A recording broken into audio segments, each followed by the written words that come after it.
श्री स्वामी समर्थ.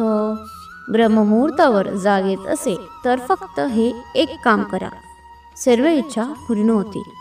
सकाळी तुम्हाला जर 3 ते 5 या वेळेत तुम्ही उठत असाल तर फक्त हे एक काम करा. किती कठीण इच्छा असेल तर ती पूर्ण होईल. मनातील इच्छा पूर्ण होतील.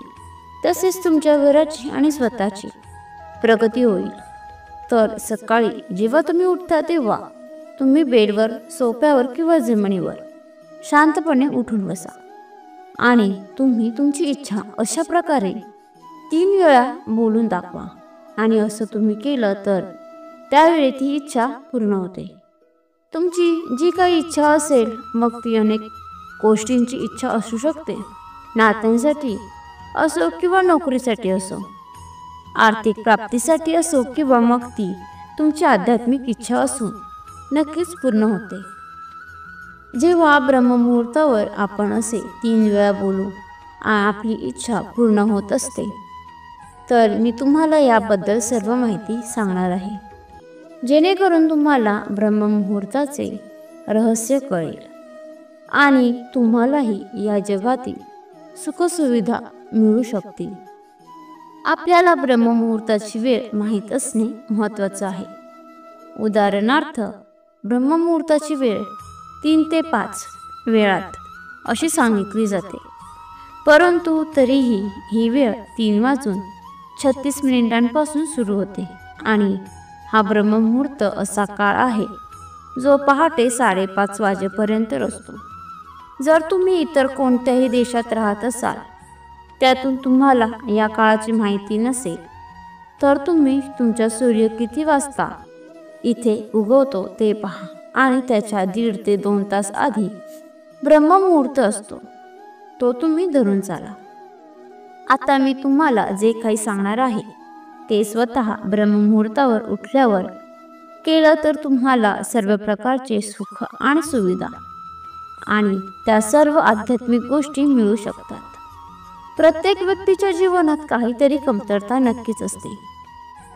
कोणाला शिक्षण घेऊन पुढे जायचं असतं, कोणाला सरकारी नोकरी मिळवायची असते, कोणाला स्वतःचा व्यवसाय सुरू करायचा असतो, तर काहींचे लग्न जमत नाही, काहींवर खूप कर्ज असते, ते फिटत नाही. अशा अनेक समस्या असतात. काही ना काही आध्यात्मिक मार्गात पुढे जायचं असतं. परमात्म्याशी एकरूप व्हायचं आहे अशी प्रत्येकाची काही ना काही इच्छा असतेच असते. आणि या सर्वांसाठी ब्रह्ममुहूर्ताची ही वेळ अशी आहे, त्यावेळी सर्व देवी देवता प्रदक्षिणा घालत असतात.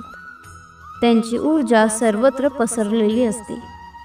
अशा वेळी या प्रकारे जप करून तुमची मनोकामना सांगितली तर तुमची इच्छा त्वरित पूर्ण होते.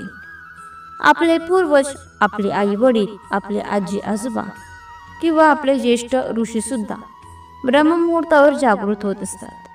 त्यांना माहीत होते की ही प्रसिद्धीची वेळ आहे, जी सर्व प्रकारच्या बहुतेक आध्यात्मिक गोष्टी पूर्ण करण्यास सक्षम आहे.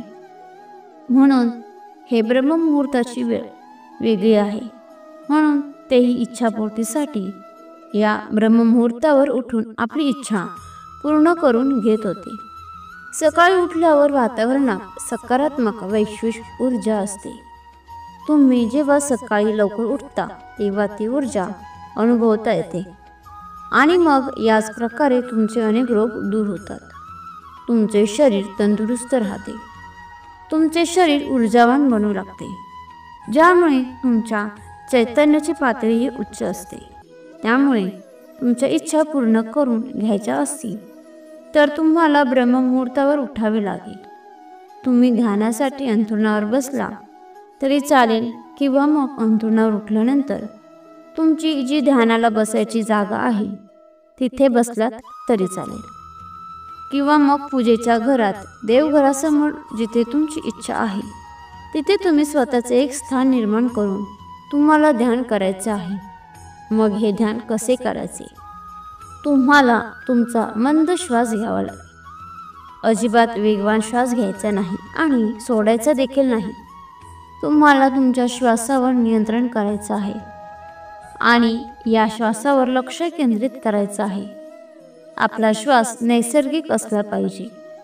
त्यानंतर तुम्हाला नामजप करायचा आहे आणि ते तुम्ही शांत चित्ताने करायचं आहे. श्वासावर लक्ष ठेवता ठेवता आपल्याला नामजप करायचा आहे. याची विधी मी तुम्हाला शेवटी सांगेन. ज्यावेळी तुम्ही जागे होता, शारीरिकदृष्ट्या शरीर केवळ चांगलेच होत नाही तर उत्साही देखील होते. तसेच यावेळी नामाचा जप केल्याने तुमचे मूलधारक चक्र केंद्रस्थानी येते आणि त्याची सिद्धी सुरू होते, ज्यामध्ये तुम्हाला लक्ष्मी आणि तिची सिद्धी मिळू शकते. त्यामुळे तुमच्या पैशाच्या समस्या देखील संपतात. त्यामुळे तुमच्यावर कर्ज असेल तेही संपते. तसेच व्यवसाय आणि नोकरी संबंधित अडचणी तसेच पैशाच्या संबंधित अडचणी देखील आपोआप संपतात. तुम्ही फक्त तुमच्या परमेश्वराचे नामस्मरण करत राहा. आपोआप यश मिळेल. सकारात्मक ऊर्जा तुमच्या शरीरात प्रवेश करेल आणि तुम्ही जिथे जाल परमेश्वराची अदृश्य शक्ती ती देखील तुमच्या सोबत असेल. तुम्ही ज्या ठिकाणी जाल तेथील वातावरण देखील सकारात्मक होईल. तुम्ही ज्या ठिकाणी बसाल तिथे तुम्हाला बरे वाटेल. तुम्ही फक्त तुमचे संपूर्ण शरीर प्रेमाने, पूर्ण शरणागतीने आणि पूर्ण विश्वासाने भरून ही इच्छा त्या परमेश्वराजवळ व्यक्त करा. तुमची इच्छा नक्कीच पूर्ण होईल. तुम्हाला ही माहिती आवडली असेल तर लाईक आणि शेअर करा. तसेच अशीच माहिती नेहमी ऐकण्यासाठी चॅनलला सबस्क्राईब नक्की करा. श्री सद्गुरू स्वामी समर्थ. धन्यवाद.